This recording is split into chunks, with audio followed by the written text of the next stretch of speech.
अस्सलाम वालेकुम स्टूडेंट। आज जो है कक्षा 10वीं का हिंदी लोकवाणी का ये पहली इकाई का ये पांचवा पाठ अनोखे राष्ट्रपति लेखिका महादेवी वर्मा के द्वारा लिखा हुआ ये पाठ का परिचय, इसका स्पष्टीकरण आज हम समझेंगे। इसके पहले परिच्छेद के अंदर मैं आपको स्पष्ट करते हुए राजेंद्र बाबू के बारे में जानकारी देता हूँ। राजेंद्र बाबू, इनके देखो पाठ के अंदर अनोखे राष्ट्रपति, अनोखे यानी क्या? सबसे अलग, एक विचित्र, सबसे हटके, ऐसे यह राष्ट्रपति। तब इसमें लेखिका ने हमको इनका जो है परिचय कराया।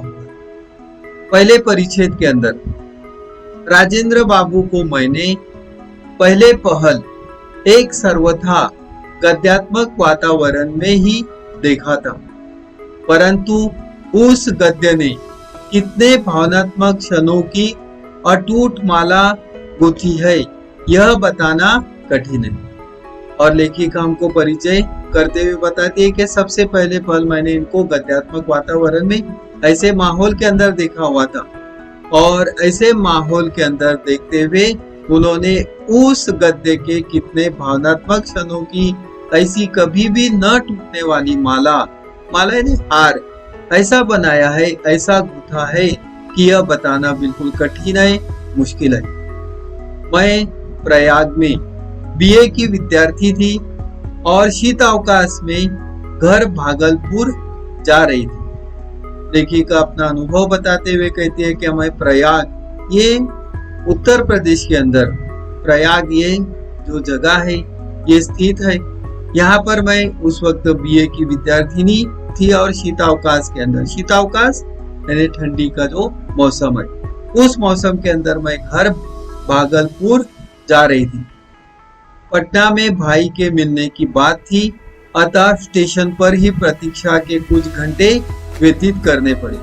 और पटना के अंदर मेरे भाई से मिलने की बात हुई थी, लेकिन मुझे स्टेशन पर ही उसका इंतजार करने के अंदर, उनकी राह देखने के अंदर, प्रतीक्षा करने के अंदर मेरे कुछ घंटे मुझे बिताना पड़े।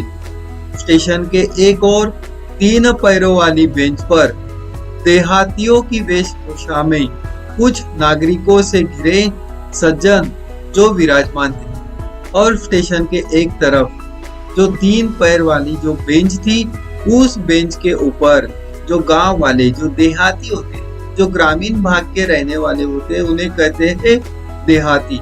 इनकी वेशभूषा, इसके लिबास के अंदर जो कुछ नागरिक थे, जो सिटीजन थे, वो सिटीजन घिरे हुए सज्जन जो विराजमान थे, उनकी ओर मेरी विहंगम दृष्टि जाकर लौट आई। वास्तव में मेरे भाई से यह जानने के उपरांत कि उस वक्त सज्जन ही राजेंद्र बाबू है, मुझे अभिवादन का ध्यान आया। और जब मेरे समझ में आया कि ये जो सज्जन है, ये जो भले आदमी, ये जो जेंटलमैन है, ये राजेंद्र बाबू, और मुझे ऐसा लगा कि मुझे अब उनको अभिवादन करना चाहिए, उन्हें सैल्यूट, उन्हें नमस्कार करना चाहिए।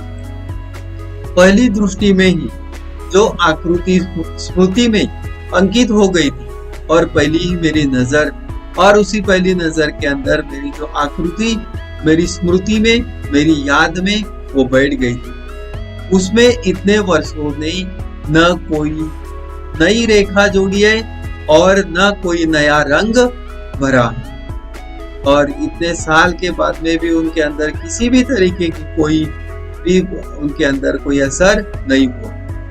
सत्य में से जैसे कुछ घटाना या जोड़ना संभव नहीं रहता, वैसे ही सच्चे व्यक्तित्व में भी कुछ जोड़ना घटाना संभव नहीं है। तो देखो यहाँ पर बहुत अच्छी मिसाल दी हुई, यानी सच्चाई के अंदर जो सच्चाई होती है, उसके अंदर कुछ घटाना या किसी चीज की कमी करना या किसी चीज को वहां जोड़ देना या बढ़ाना, ऐसे संभव यानी नहीं होता। वैसे ही जो व्यक्ति का व्यक्तित्व सच्चा होता है, जो व्यक्तित्व उसके अंदर कुछ भी जोड़ना घटाना बिल्कुल असंभव है।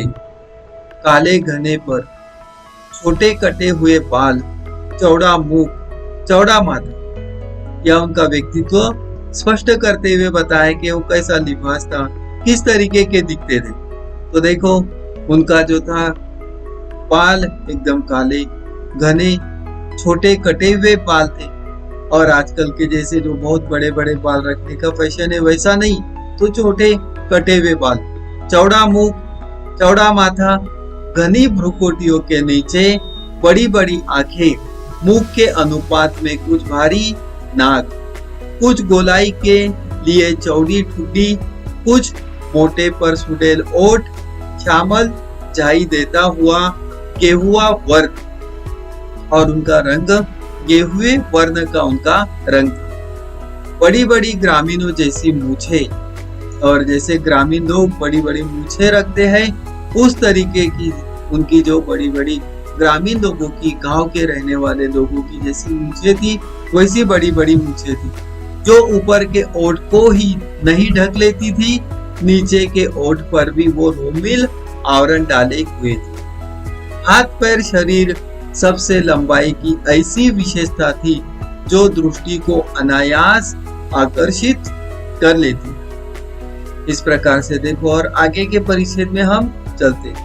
उनकी वेशभूषा की ग्रामीणता और भी दृष्टि को झेलता लेती थी।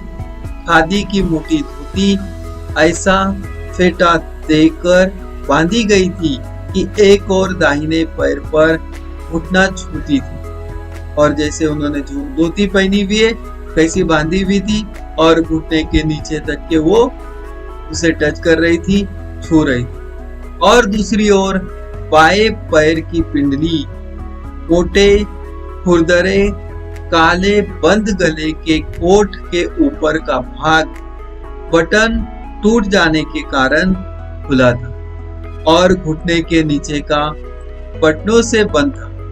सर्दी के दिनों के कारण पैरों में मोजे जूते तो थे, परंतु कोट और धोती के समान उनके भी विचित्र स्वच्छंदतावाद था। और यहाँ बताया हुआ है कि उनका कोट, धोती, कुर्ता, इसके समान उनके अंदर एक स्वच्छंदतावाद दिखाई देता था। मिट्टी की परत से न जूतों के रंग का पता चलता था न रूप का, और इतनी मिट्टी की परत ऐसी उसके ऊपर लग गई थी कि वो जूते किस रंग के थे ये भी मालूम नहीं होता था। गांधी टोपी की स्थिति में तो और भी विचित्र थी। उसके आगे की नोक बाई भौं पर खिसक गई थी, और टोपी की और माथे पर पट्टी की तरह लिपटी हुई थी। देखकर लगता था मानो वे किसी हड़बड़ी में, और ऐसा लग रहा है कि देखो आगे के पेज के ऊपर चलते हैं, किसी हड़बड़ी में चलते चलते कपड़े पहनते आए हैं। और उनको देखने के बाद ऐसा लग रहा था कि किसी हड़बड़ी के अंदर बहुत ही जल्दी जल्दी कपड़े पहनते हुए आए हैं। अतः जो जहां स्थिति में अटक गया वह वही उसी स्थिति में लटका रह गया। उनकी मुखाकृति को देखकर ऐसा अनुभव होता था मानो इन्हें पहले कहीं देखा है, और उनका जो चेहरा, उनकी मुखाकृति ने उनके चेहरे को देखकर ऐसा अनुभव हो रहा था, ऐसा लग रहा था कि मैंने इसके पहले इनको कहीं देखा है।